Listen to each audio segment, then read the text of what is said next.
Alors, on est bien sûr toujours dans ce thème du royaume.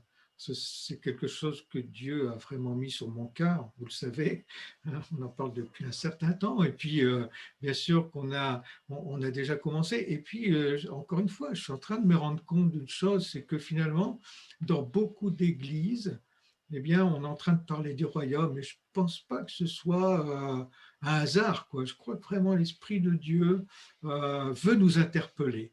Moi, j'aimerais ce matin que les uns et les autres, eh bien, on puisse se sentir interpellés. Ouais.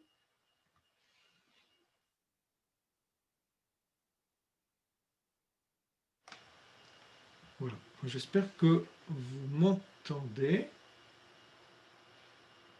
Je pense Oui, que oui. on D'accord, t'entend. merci. OK, voilà. Donc, la partie que je vais vous apporter ce matin, c'est le sermon sur la montagne ou les béatitudes que vous connaissez tous.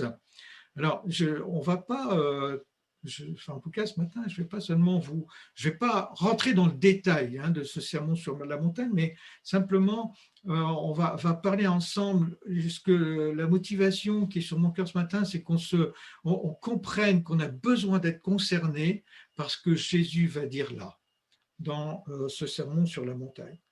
Je vous avais partagé lors de mon dernier message, mon dernier message, justement le premier message de Jésus. Je suppose que vous vous souvenez quand même de la teneur de ce premier message de Jésus, mais tout moins si toutefois vous vous en rappelez pas, eh bien je vais juste vous le rappeler, c'est que Jésus nous dit que nous devons changer. Alors, euh, bien, donc le premier message de Jésus, c'est changer. Et d'ailleurs, quand il dit ça, il dit pas ça n'importe quoi. Il dit changer parce que le royaume de Dieu est proche. Et donc, à l'époque, je vous rappelle, bien sûr, Jésus entrait dans son ministère, il allait vivre son ministère, et puis il allait à la croix. Et aujourd'hui, donc quand Jésus a fait ce premier échange, ce premier message qui nous disait de changer, eh bien, le royaume de Dieu n'était pas encore établi. Il allait être établi très rapidement. Mais aujourd'hui, en tout cas, la première chose que je voudrais vous dire ce matin, c'est que le royaume de Dieu aujourd'hui, mais vous le savez bien sûr, eh bien, il est là. Nous vivons aujourd'hui, nous sommes dans le temps du royaume de Dieu, du royaume des cieux. Et donc, ce message de Jésus qui nous dit de changer, eh bien, il est tout à fait d'actualité pour nous aujourd'hui. Et je rappelle, en tout cas, moi, je me sens concerné par le fait que j'ai besoin de changer. Je suis loin d'être arrivé. Je sais que Dieu, et je m'en rends compte, je me rends compte dans ma vie de tous les jours que j'ai besoin que Dieu fasse son œuvre en moi. Et je suis tellement reconnaissant de ce que Dieu est celui qui continue à me changer. Et je pense que ce n'est pas juste mon cas, c'est vraiment le cas de chacun d'entre nous. Alors, changer. La question qu'on peut se poser, c'est mais changer, mais pour devenir qui? Alors, un citoyen de cette terre ou un citoyen du royaume de Dieu? Alors, bien sûr, on est ici dans une église, on peut certainement vous dire, bah, moi, si vous êtes concerné par le fait de changer, mais si vous êtes un enfant de Dieu, vous êtes forcément concerné par le fait d'être transformé par l'Esprit de Dieu. Mais donc, peut-être qu'on peut répondre très rapidement, bah, moi, oui, je veux changer pour être ce citoyen du royaume de Dieu. Juste, je vais faire une petite remarque, c'est que Dieu a établi, il est le roi des rois, Seigneur Jésus, il est le roi des rois. Il est celui qui possède un royaume. C'est d'ailleurs pour la raison pour laquelle on part du royaume de Dieu. Et puis, vous savez que sur la terre, alors qu'on est sur cette terre, eh bien, il existe une principauté, parce que la Bible nous dit que Satan est le prince de ce monde. Première remarque, la Bible ne nous dit pas que Satan est roi, mais il est prince, il est le prince de ce monde. Alors, il existe sur cette terre, là où nous vivons, eh bien, la principauté, je vais dire, la principauté qui dépend de Satan, et puis le royaume de Dieu. je vous rappelle aussi tout de suite une autre parole de Jésus, c'est-à-dire que Jésus a dit un jour que nous étions que des étrangers sur cette terre. Nous sommes des gens de passage. C'est-à-dire que, autrement dit, finalement, on n'appartient pas, nous, enfants de Dieu, à cette principauté, à la principauté où domine Satan. Mais, eh bien, quand Jésus nous parle de changer, eh bien, il nous parle de changer pour que nous puissions vivre concrètement le fait d'être un citoyen du royaume de Dieu. Donc ça, c'est la première chose. Et enfin, c'est quand même la première interpellation. Et j'aimerais que peut-être ce matin, on se pose les uns et les autres cette question, est-ce que vraiment je suis celui qui a compris, qui a saisi que si je veux être celui qui fait partie du royaume de Dieu, eh bien, je suis celui qui est dans le processus d'être changé et transformé par l'Esprit de Dieu jour après jour dans ma vie. Frères et sœurs, si, je crois que je l'ai déjà dit, mais je vais vous le redire ce matin, parce que, en tout cas, c'est vraiment ma pensée, c'est ce que je crois pour moi. Je me dis vraiment, alors que je suis devant Dieu, me dis que si je suis celui qui croit que j'ai plus besoin d'être changé, plus besoin d'être transformé, eh bien, je suis le pire des hommes. Enfin, je suis dans la pire situation.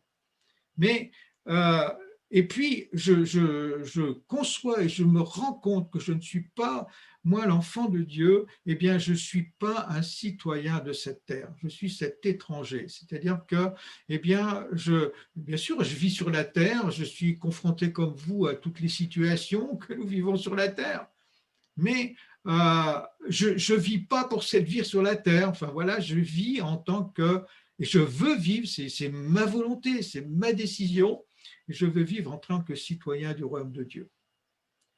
Alors, ça, c'est une chose. Alors, on va justement, après cette petite introduction que je viens de vous faire, on va rentrer un petit peu dans ce sermon sur la montagne ou les béatitudes. Donc, parce que c'est quoi, enfin, le sermon? Qu'est-ce qu'a fait Jésus quand il nous a apporté le sermon sur la montagne? Quand on regarde justement le texte dans Matthieu 5, ou même on commence dans Matthieu 4, parce que tout à l'heure, quand Jésus, je vous parlais du premier message de Jésus, encore une fois, quand Jésus nous demande de changer, mais encore une fois, il nous demande de changer pour être citoyen du royaume des cieux. Et donc,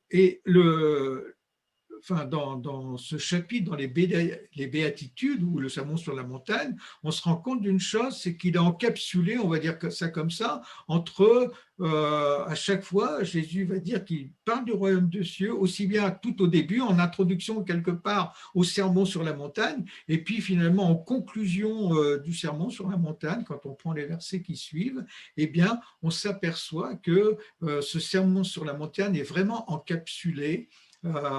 Et donc, les choses que Jésus va nous donner dans ce sermon sur la montagne, eh bien, c'est l'expression du royaume justement de Dieu. Donc, vous, sur cette petite vidéo, enfin, c'est pas une vidéo, cette diapo, pardon, eh bien, c'est écrit, c'est l'expression centrale des enseignements de Jésus concernant le royaume. Dans ce sermon sur la montagne, eh bien, il incorpore les principes de base du christianisme. Il s'adresse aux citoyens, donc à nous, enfin, j'espère pour vous, mais si vous êtes là ce matin, je le crois, qui aspirent à être un héritier du royaume. Et donc, en étant héritier du royaume, eh bien, on adhère au programme de celui-ci. En tout cas, on veut y adhérer. Ça, c'est quelque chose qui me semble important pour nous, en tout cas, de le prendre en compte, de le saisir, de comprendre que, enfin, c'est pas juste des paroles, c'est pas juste un enseignement que Jésus a donné comme ça, mais que dans ce qu'il nous annonce sur ce sermon, dans toutes ces béatitudes, eh bien, Jésus est en train de nous annoncer quelque chose de particulier, est quelque chose que nous devons prendre en compte. Alors, comme je vous disais tout à l'heure ce matin, je ne vais pas rentrer dans le détail, on va juste effleurer, parce que j'ai vraiment envie et j'ai vraiment à cœur qu'on puisse aller au fond des choses. Donc, on prendra, enfin, je me suis rendu compte, mais peut-être que vous l'avez déjà lu, donc vous êtes rendu compte aussi que dans les éléments que Jésus va nous donner dans ce sermon sur la montagne, eh bien, on peut regrouper un certain nombre de points dans des points principaux. Mais ça, on le verra plus tard. Voilà, ce que je voudrais ce matin, c'est qu'on soit conscient et que c'est important pour nous, et je vous invite d'ailleurs à le relire, on va le prendre tout à l'heure, je vais vous donner les points principaux que Jésus a dit, hein, et pas que d'ailleurs, mais c'est important pour nous de prendre ces éléments en compte. Alors, je vais continuer. Les béatitudes. Alors, les béatitudes, alors vous savez que c'était ça en prenant les différentes versions des traductions bibliques, Jésus, enfin nos versions, souvent c'est traduit par heureux dans nos versions. Hein. Il est dit heureux, enfin voilà, heureux celui, heureux, heureux, heureux.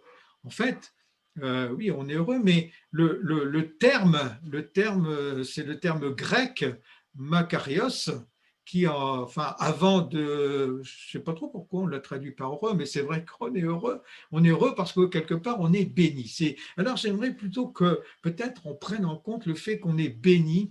Alors, quand Jésus va dire, enfin, par exemple, dans le texte de Matthieu 5, heureux ceux qui sont pauvres en esprit, eh bien, plutôt, on va le prendre béni soit celui. C'est-à-dire que c'est pas seulement, comment je vais dire ça, vous savez que l'année dernière, j'avais vraiment sur le cœur de partager sur le domaine de la joie, et donc on a évoqué hein, cette notion d'être heureux, et puis heureux, quand on parle d'heureux, bien ça touche notre bonheur, enfin nos sentiments, nos émotions, mais en fait, dans ce texte que nous partage Jésus, là, enfin, dans cet enseignement, il me semble que ça va tellement plus loin que simplement nos émotions qui seraient touchées. Quand Jésus va dire heureux, hein, enfin, ou marakios, hein, si on prend le terme grec, eh bien, c'est plutôt le fait d'être béni. C'est-à-dire que ça va au-delà, ça va beaucoup plus loin que nos émotions, que ce qui fait plaisir à notre chair, à notre âme, je ne sais pas comment dire, hein, mais d'ailleurs, merci Thierry, encore une fois, pour ton message de dimanche dernier qui nous a bien expliqué enfin, tout ce qui se passe dans notre être. Hein. Alors, voilà, moi je vous invite d'ailleurs à reprendre, à relire, à méditer ce texte de Matthieu 5, mais en prenant en compte que quand vous lisez heureux, eh bien, prenez en compte que Dieu est en train, enfin Jésus est en train de dire, vous êtes bénis quand? C'est vraiment un bien profond qui est en vous quand?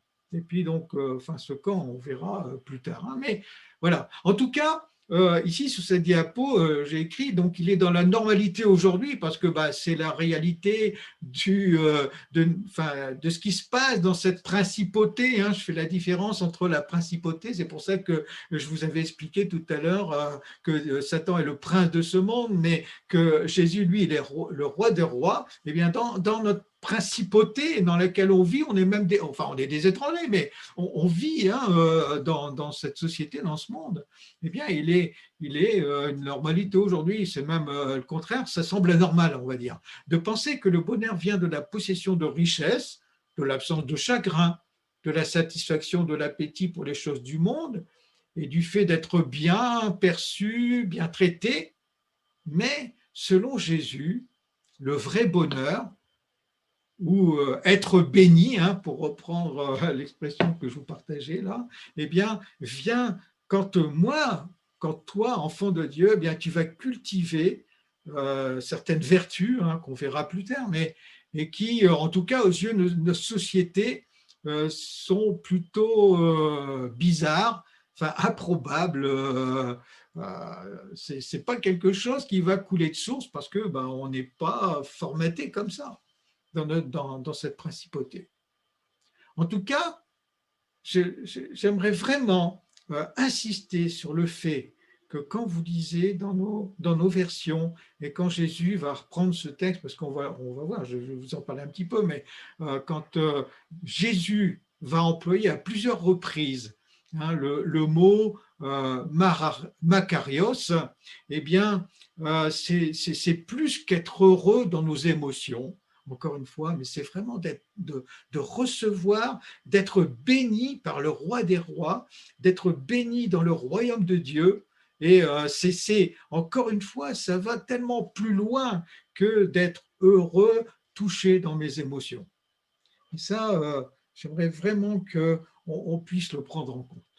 Alors, dans tous les éléments, enfin, encore une fois, qu'on ne verra pas aujourd'hui, mais juste, je vous fais une présentation ce matin, eh bien, parce que je vous invite à relire ce texte de Matthieu 5, mais alors, prenez en compte si vous le lisez, mais on va le prendre en compte quand on fera, on va les prendre ensemble lors des prochaines prédications, mais chaque béatitude comporte en gros 3 parties. On va le voir, elle est découpée en 3 parties la plupart du temps.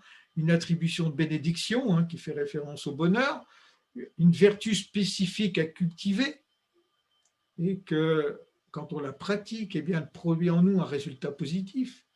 Et puis, on va retrouver une promesse relative au royaume. Donc, une récompense, un confort particulier comme une raison du bonheur produit. Donc ça, je vous encourage encore une fois à relire ce texte et puis à rechercher justement ces 3 aspects, si vous voulez. Alors, voilà ce qu'on va retrouver justement dans la parole de Dieu. Alors, je n'ai repris que quand c'était Jésus qui le disait, quoi. Hein.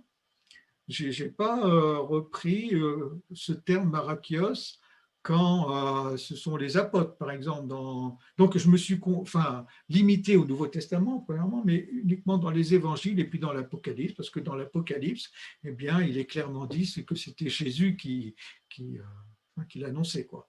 Alors, le terme marakios, on va le retrouver 13 fois dans Matthieu, dont 9 fois dans le Sermon sur la montagne, 14 fois dans Luc. Alors dans Luc, on va retrouver un certain nombre il y a le sermon sur la montagne quelque part qui est dit aussi, mais avec beaucoup moins d'éléments. Et puis on va le retrouver une fois dans Jean et 7 fois dans l'Apocalypse. Alors, et c'est là, c'est mon interpellation en tout cas de ce matin, c'est le sermon sur la montagne, quelle application pour nous aujourd'hui ? En quoi suis-je concerné par le sermon sur la montagne ? Eh bien, la première chose certainement à prendre en compte, c'est qu'on n'a pas ici un guide de bonnes œuvres en vue de gagner la vie éternelle. Jésus, quand il va dire, par exemple, heureux ceux qui sont pauvres en esprit, eh bien, ou béni, si je vais plutôt reprendre le texte, la traduction que je préfère, béni celui qui est pauvre en esprit, eh bien, il n'est pas en train de donner de faire une œuvre en vue du salut, quoi, en vue de gagner la vie éternelle. Mais, par contre, c'est une déclaration du roi concernant les principes de son royaume. Jésus parle du présent, c'est-à-dire il ne parle pas de notre vie plus tard, quand on sera soit enlevé si Jésus revient avant qu'on meure, ou si on ressuscite et puis qu'on va là-haut dans le ciel parce qu'on est sauvé. Là, dans le sermon sur la montagne, dans les béatitudes, ce n'est pas de ça que Jésus parle. Jésus parle bien de notre vie d'aujourd'hui. Encore une fois, ça veut dire, ce que je suis en train de vous dire là, c'est que ce que Jésus enseigne dans le sermon sur la montagne, eh bien, c'est des principes du royaume de Dieu, du royaume des cieux que nous sommes amenés à vivre aujourd'hui. Alors, donc, ce qui m'amène à dire, c'est au point numéro 3, là, c'est que les principes du royaume de Dieu énoncés sont un guide, une référence pour nous aujourd'hui. Et quand je suis en train de dire ça, je ne dis pas que c'est une religion que nous devons suivre. Et justement, j'aimerais bien faire la différence. Parce que quand Dieu nous dit que, eh bien, que on est béni quand on fait un certain nombre de choses, eh bien, il n'est pas en train de mettre en place une religion. Au contraire, il a plutôt dit que c'était pas bien de suivre la religion telle que les religieux de l'époque le suivaient, les rabbins, tous les religieux qui pratiquaient la religion. Et je crois que dans ce sermon sur la montagne, eh bien, Dieu est en train de mettre quelque chose, est en train d'interpeller les enfants de Dieu que nous sommes d'une façon particulière. Frères et sœurs, j'aimerais vous redire ce matin que jamais, mais alors au grand jamais, une religion nous amènera du bonheur. Au grand jamais, une religion nous apportera le salut. Mais ça veut dire quoi? Je suis en train de penser à ce que l'apôtre Paul disait. Il disait, la lettre tue, mais l'esprit vivifie. Et il me semble quand même que c'est vrai qu'on peut mettre tous nos efforts pour suivre des principes religieux. Mais si je mets tous mes efforts pour suivre des principes religieux, en aucun cas c'est ça qui me sauvera.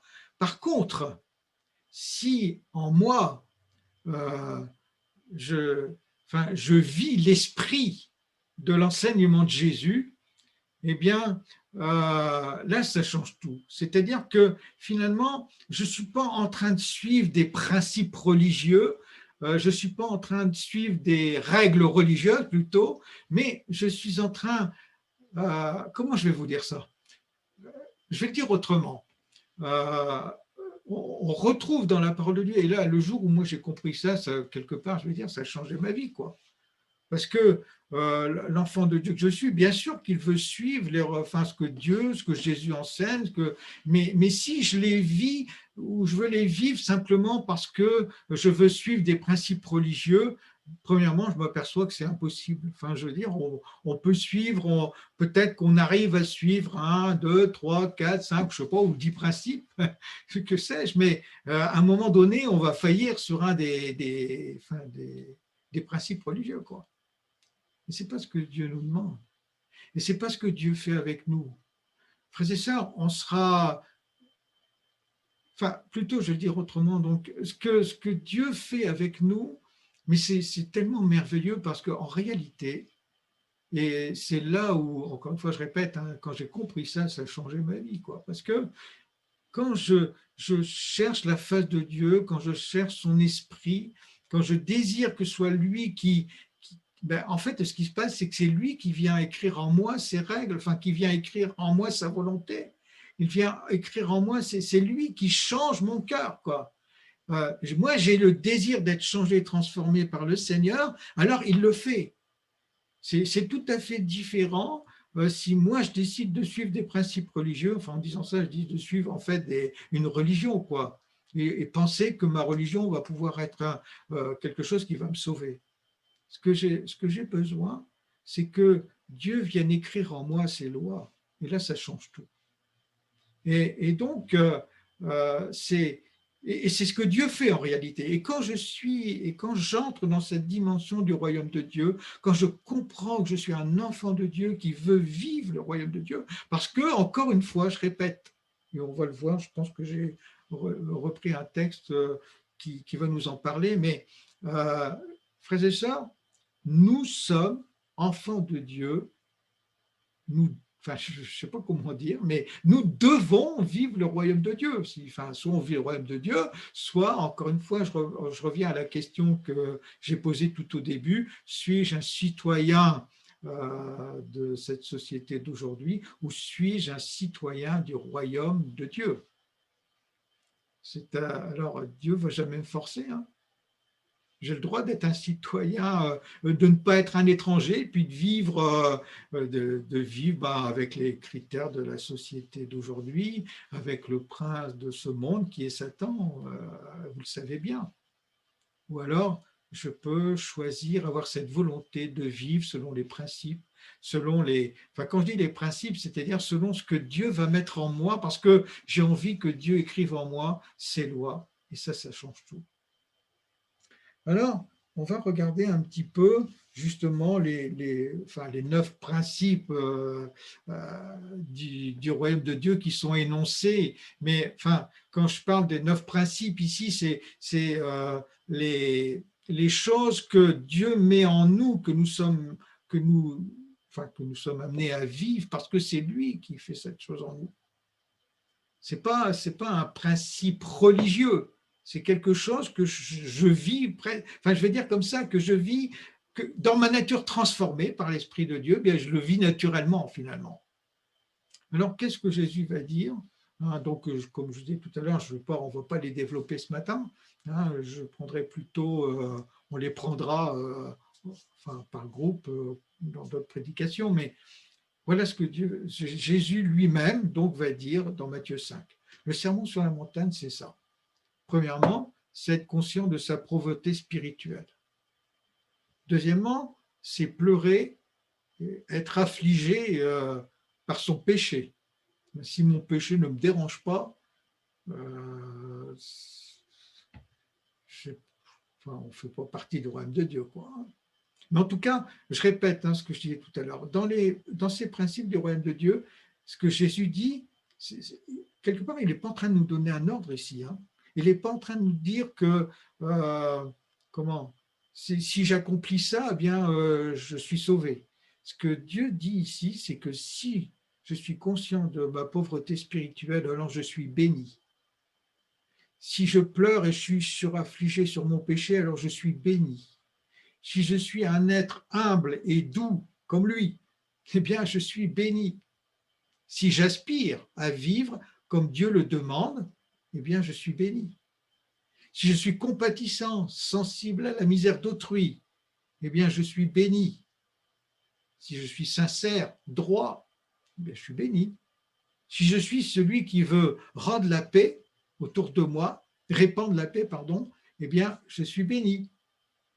Et si je suis opprimé pour avoir fait ce que Dieu me demande, parce que ce sont des choses qui arrivent dans la société, eh bien, je suis béni.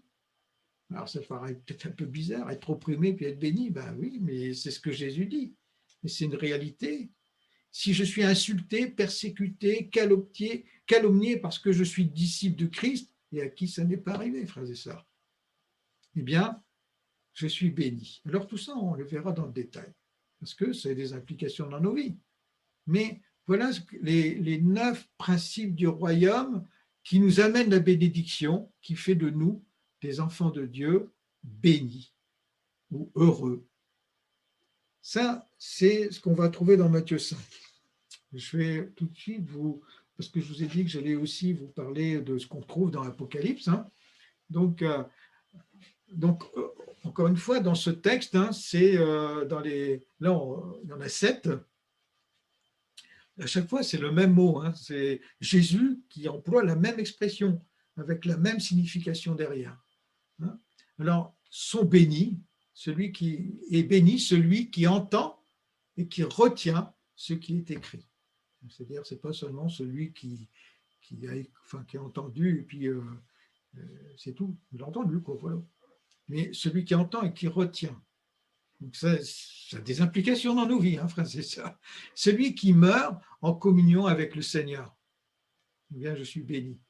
Parce que si je meurs sans être en communion avec le Seigneur, eh bien, c'est plutôt grave pour moi, quoi. En tout cas, quand on parle du royaume de Dieu. Celui qui se tient éveillé et qui garde ses vêtements. Donc, encore une fois, je ne vais pas entrer dans le détail, mais je pense que vous voyez à peu près de quoi il s'agit. Et béni celui qui sera invité au festin des noces de l'agneau. Ça, c'est Jésus qui le dit. Et béni celui qui a part à la première résurrection. Et béni celui qui met en pratique la parole. Et béni celui qui lave ses vêtements. Donc ça, ce sont les principes que Jésus va donner aussi alors qu'il nous parle dans l'Apocalypse. Alors, là, je vous ai brossé, et puis je ne vais pas aller beaucoup plus loin ce matin. Je vous ai dit que j'allais tout faire pour être très court. Mais on reprendra donc dans le détail ces éléments et on regardera ensemble quelles sont les implications concrètes dans notre vie, nous qui voulons vivre le royaume de Dieu. Alors si le royaume de Dieu ne m'apporte pas grand-chose ou que je n'ai pas trop envie enfin, ça ne m'intéresse pas plus que ça, bah, je ne suis peut-être pas concerné, effectivement, mais encore une fois, je pense que si vous êtes là ce matin, c'est que vous êtes concerné. Et donc, alors, dans ce qu'on a vu ce matin, je veux dire, pour conclure, pour terminer, enfin, mon message de ce matin, on va lire ensemble ce qu'on appelle la charte du royaume. Donc on le retrouve, encore une fois, c'est dans le même texte, hein, c'est dans Matthieu 5, mais c'est juste après le sermon sur la montagne. Voilà ce qui est dit. Ne vous imaginez pas que je sois venu pour supprimer ce qui est écrit dans la loi ou les prophètes. Je ne suis pas venu pour les supprimer, mais pour les accomplir. Vraiment, je vous l'assure. Tant que le ciel et la terre resteront en place, ni la plus petite lettre de la loi, ni même un point sur un i n'en sera supprimé. Tout le plan de Dieu se réalisera.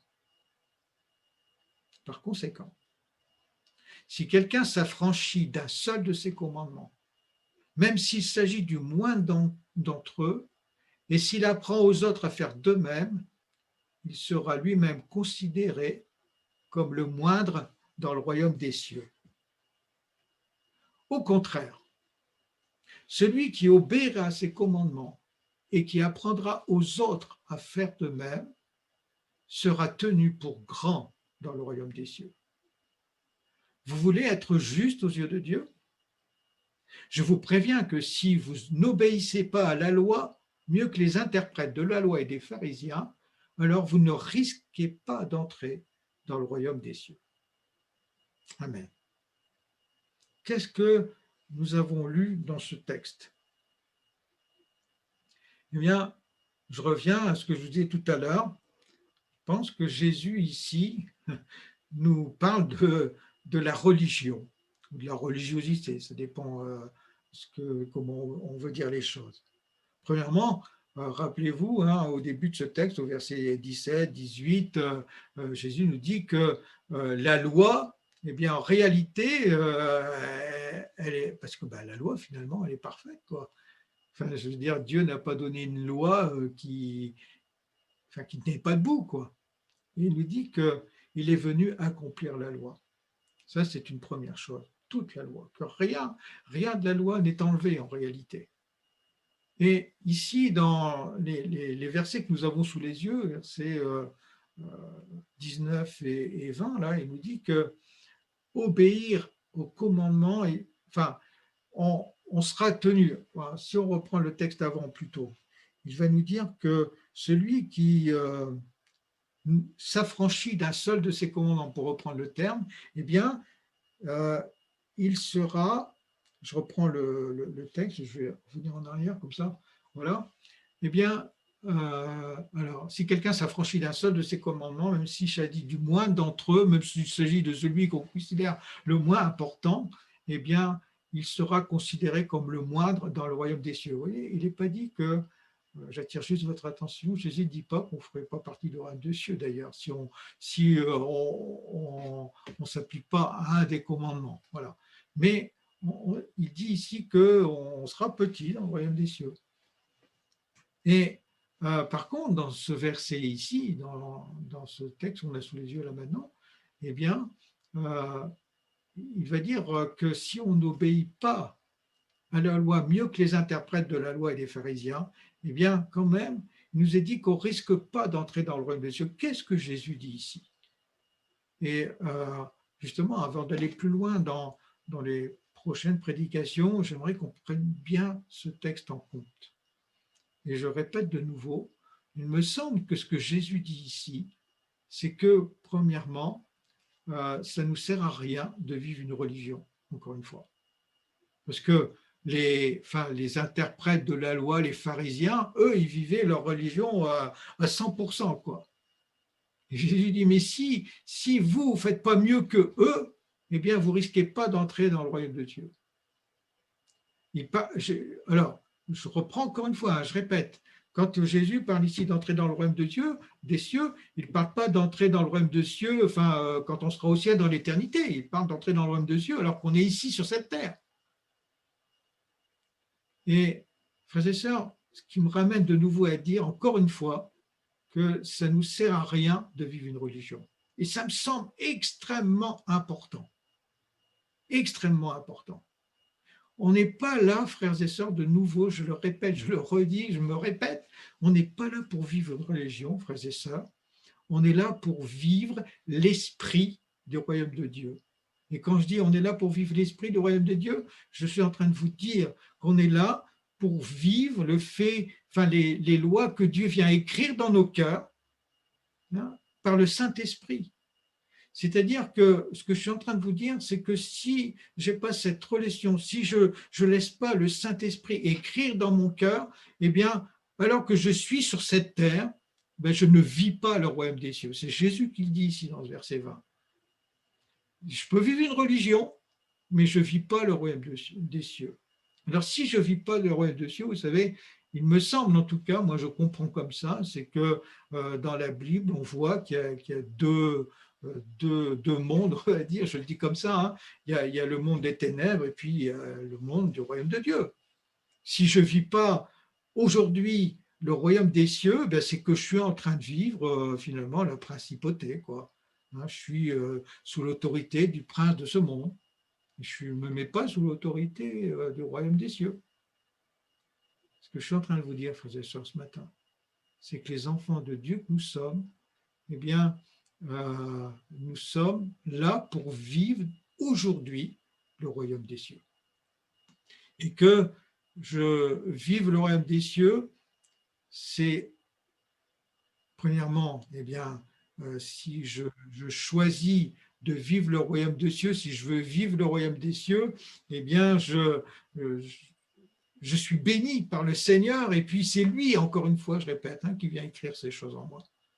Pour ça, mais j'ai besoin de le laisser vivre en moi, quoi.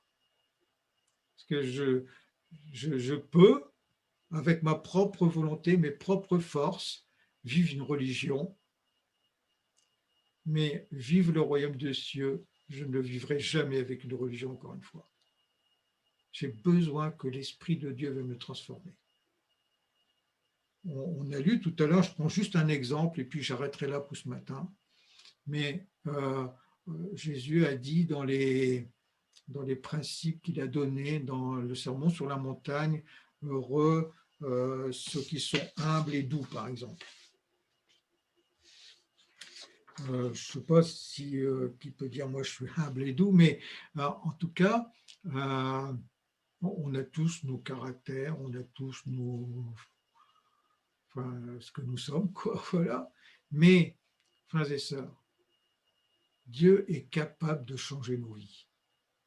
Je peux faire, si ma nature n'est pas une nature qui est naturellement humble et douce, je pourrais faire tous mes efforts. Je ne sais pas si j'arriverai à être humble et doux. Je prends juste un exemple, hein. Mais si l'Esprit de Dieu vient me transformer, eh bien, je serai celui qui sera rendu capable, je dirais même sans effort de ma part, parce que c'est Dieu qui fera en moi les choses. Mais je ne serai pas en train de vivre une religion. Parce que la religion, eh bien, je vais faire tous mes efforts pour rentrer dans un cadre. Et là, quand je laisse l'Esprit de Dieu me transformer, eh bien, je viens naturellement dans le cadre que Dieu met en place en réalité. Et je crois que c'est ce que nous devons vivre. Quand vivre le royaume de Dieu, on doit le vivre alors qu'on est sur cette terre, frères et sœurs. C'est un choix de notre part quand même, hein. Je choisis d'entrer dans le royaume des cieux en choisissant de laisser Dieu transformer ma vie. Et quelque part, dans cette présentation que je vous ai faite du sermon sur la montagne, enfin de l'implication plutôt, parce qu'on n'est pas entré dans le détail, on va le faire, mais dans l'implication du sermon sur la montagne, eh bien, elle est tout simplement là, quoi.